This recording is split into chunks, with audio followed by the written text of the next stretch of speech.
everyone, it's Ashley and I'm back for part of the Make It and Take It challenge. And I was challenged by Amateur Decorating Like a Pro, and she created this whole challenge idea, which is to use your talents to help some others in need. So I'm a sewer and I wanted to find a way to kind of transfer that skill to help people. So I'm going to show you guys with this tutorial how to make your own scarves. And you can use these for homeless shelters, domestic violence shelters, or just, to people that could use a scarf. So this is what they look like, but stay tuned and you can watch the tutorial. If you want to make your own scarves, either as gifts or, as a project for, homeless shelters or domestic violence shelters, this is a very, very easy kind of project, and it doesn't require a lot of materials. You will need some sort of fabric. You can use plain quilting fabric, as long as it's warm enough, or definitely fleece. I would recommend fleece is, because it's soft and it's warm, so it's definitely a great one, especially for homeless shelters.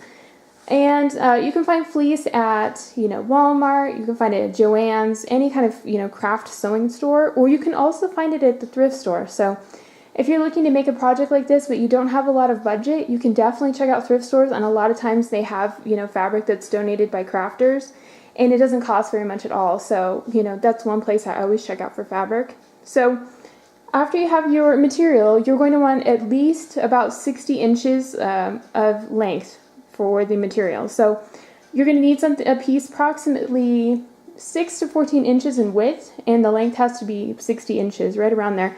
That's usually the length for a men's scarf. Women's, you can make it a little bit shorter if you want, or the same length, either way.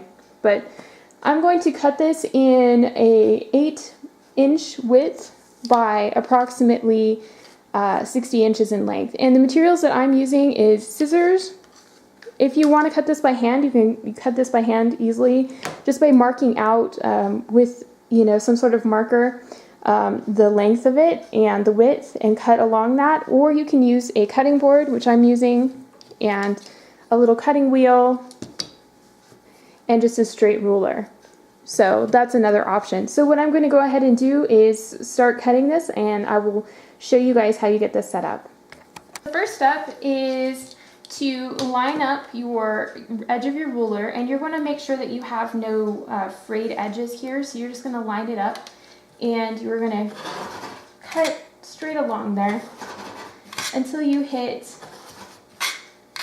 the size that you're looking for. I'm looking for an 8-inch bit here, so I'm also using a tape measure just to make sure that I get the exact length that I want it, or width that I want it in this one. So this one has got to be 8 inches, so I'm looking for it to hit right around here. So I'm going to move my ruler over right there, so that way I get it the right length. And then what you're going to do is, as you go along, you're just going to cut it straight down, and you're going to measure out approximately 60 inches. I'm going to actually make this a little bit oversized. I'm thinking closer to 62 inches, just to allow for a seam allowance. So I'm going to go ahead and cut that straight down, and I will show you the finished pieces once I get done with this.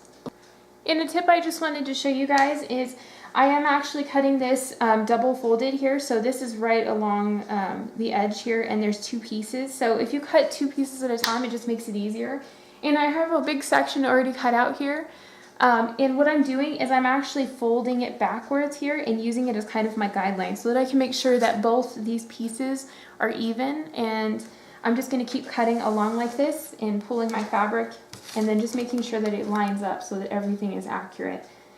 And then once I go ahead and get this cut, then I will show you the next step.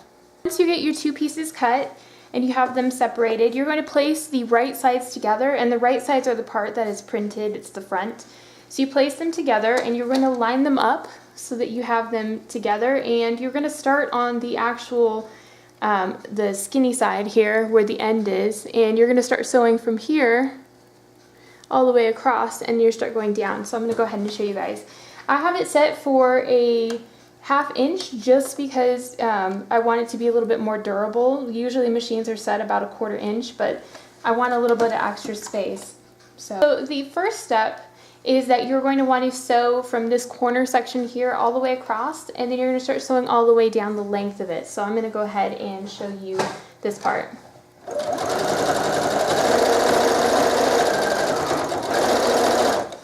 And just make sure you take time and readjust as you're going so that it stays even on the sides.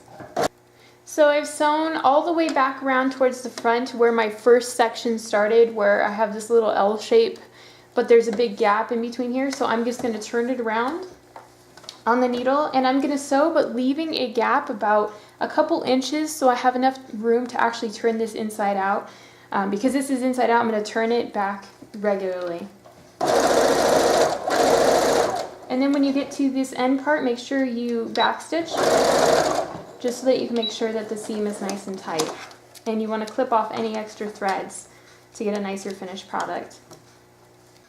Once you get the pieces turned inside out and it's all completely sewn, you will still have this little pocket at the top. So you're going to want to iron this completely and make sure that you turn out the edges as much as possible. You want them to poke out a little bit so it's got a kind of a neater finish.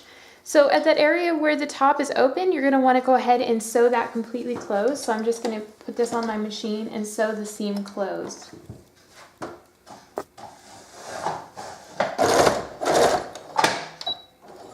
Just back stitching to make sure that it's nice and tight.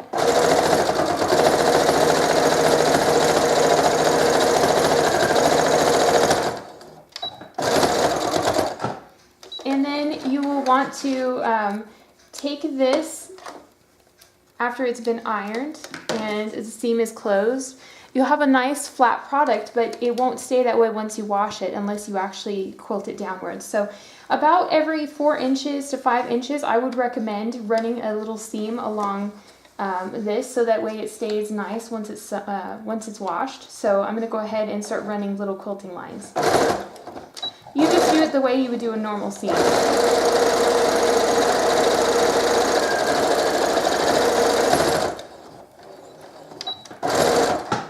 So I'm going to continue making these lines all the way across in about 3 to 4 inch increments, and I will show you what it looks like when it's done.